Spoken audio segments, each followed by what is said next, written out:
আপনার হার্ট কি সত্যি সত্যিই সুস্থ নাকি ভিতরে ভিতরে ভাঙছে? একটা কথা মনে রাখবেন, হার্ট রেট ঠিক থাকাটাই যথাযথ নয়, হার্ট রেট ভেরিয়েবিলিটি অর্থাৎ HRV যথাযথ হওয়াটা অত্যন্ত দরকারি।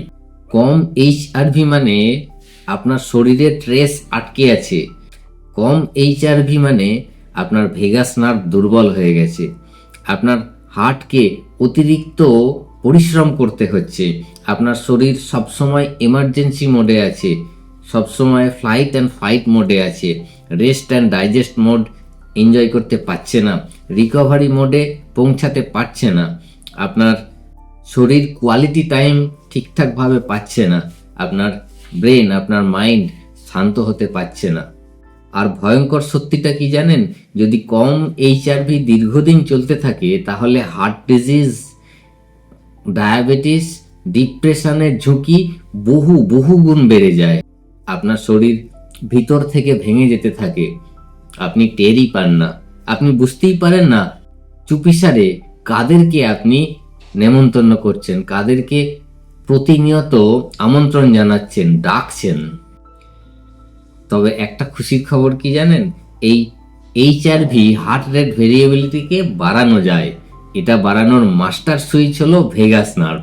হ্যাঁ, ডক্টর হাবিব তার এই বই অ্যাক্টিভেট ইওর ভেগাস নার্ভতে বলছেন এই ভেগাস নার্ভ যদি সক্রিয় হয় তাহলে ব্রেন এবং হার্টের মধ্যে রিদমিক হারমোনি ফিরে আসে।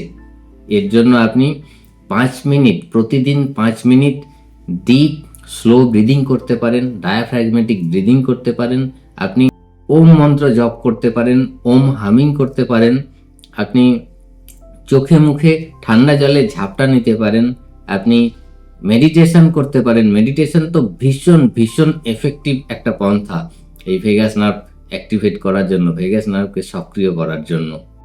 আর একটা কথা না বললেই নয়, সেটা হচ্ছে আপনার মাইন্ডের মধ্যে পড়ে থাকা past trauma, past painful memory, unsolved issue, unwanted image, unhealthy feelings, unhealthy sound, এগুলোকে যদি সলভ করতে না পারা যায় তাহলে কিন্তু ভেগাস নার্ভ বার্ন আউট হয়ে যাবে। আর এইগুলো সলভ করার জন্য নিউরোপ্লাস্টিসিটি, নিউরোসায়েন্স, NLP স্টাডিতে কিন্তু রাস্তা দেখানো হয়েছে। এ বিষয়ে আপনি কোনো এক্সপার্টের সহায়তা নিতে পারেন, আর যদি চান আমার সাথেও কথা বলতে পারেন এই বিষয়ে। স্ক্রিনে দেওয়া হোয়াটসঅ্যাপ নাম্বারে HRV হার্ট রেট ভেরিয়েবিলিটি লিখে মেসেজ করে। সুস্থ থাকবেন, ভালো থাকবেন।